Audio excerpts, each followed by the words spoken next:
नमस्कार, आप देख रहे हैं आईमा मीडिया। कांग्रेस इस वक्त बेहद मुश्किल दौर से गुजर रही है।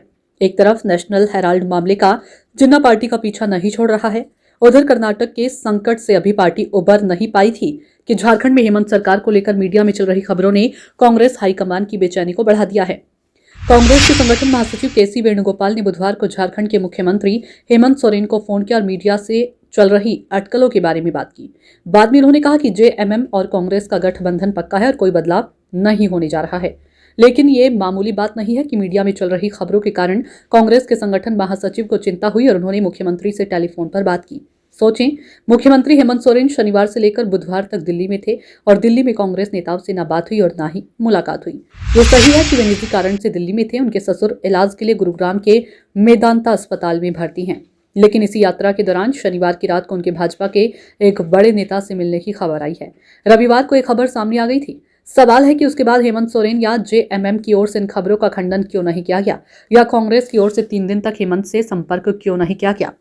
जब हेमंत सोरेन दिल्ली में कांग्रेस के किसी भी नेता से मिले या बात किए बगैर बुधवार की शाम को रांची लौटे, तब केसी वेणुगोपाल ने उनसे फोन पर बात की। उससे पहले जेएमएम के ऑफिशियल एक्स हैंडल से 3 शब्द का एक पोस्ट लिखा गया, जिसमें झारखंड झुकेगा नहीं। सवाल है कि अपनी बात इतने सूत्र वाक्य में कहने की क्या जरूरत है, और दूसरा सवाल है कि कौन झारखंड को झुका रहा है।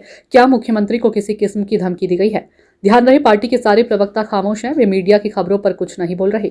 दूसरी ओर प्रदेश भाजपा में 4 पूर्व मुख्यमंत्रियों को छोड़कर बाकी सारे नेताओं इस खबर से खुश हैं। झारखंड भाजपा में तो ऐसे नेताओं की पहचान की जा रही है जो मंत्री बन सकते हैं, और इस पर भी चर्चा हो रही है कि भाजपा के खाते में कौन कौन मंत्रालय आएगा। कहने का तात्पर्य तो यह है कि भाजपा चुप है और जेएमएम भी चुप है। खबरों को फैलने दिया जा रहा है। ऐसा लग रहा है कि इसी वजह से कांग्रेस की चिंता बढ़ी है। कांग्रेस की चिंता का एक कारण तो यह है कि उसके नेताओं को झारखंड में पार्टी टूटने का खतरा दिख रहा है। जानकार सूत्रों का कहना है कि एक तरफ जेएमएम के नेता भाजपा के संपर्क में हैं, तो दूसरी ओर कांग्रेस को तोड़ने की कोशिश भी कर रही हैं। बिहार चुनाव के बाद हेमंत सोरेन इस मामले में सीरियस हुए हैं। उनको भी एक खबर है कि राहुल गांधी प्रादेशिक पार्टियों को कमजोर करने की राजनीति कर रहे हैं, और उन्होंने ये काम बिहार में तेजस्वी यादव के साथ किया। इसलिए पहले ही हेमंत सोरेन ने कांग्रेस के विधायकों को तोड़ने की तैयारी भी शुरू की है। कहा जा रहा है कि अगर सब प्लान के मुताबिक हुआ तो कांग्रेस के 16 में से 12 और राजद के सभी 4 विधायक जेएमएम में चले जाएंगे। गौरतलब है कि हेमंत सोरेन के अपने 34 विधायक हैं और सदन में बहुमत का आंकड़ा 41 का है। वे पूरी तरह से आत्मनिर्भर होने की दिशा में बढ़ रहे हैं। बहरहाल, दोनों में से किस प्लान पर अमल होगा और कब होगा, ये तो देखने वाली बात होगी।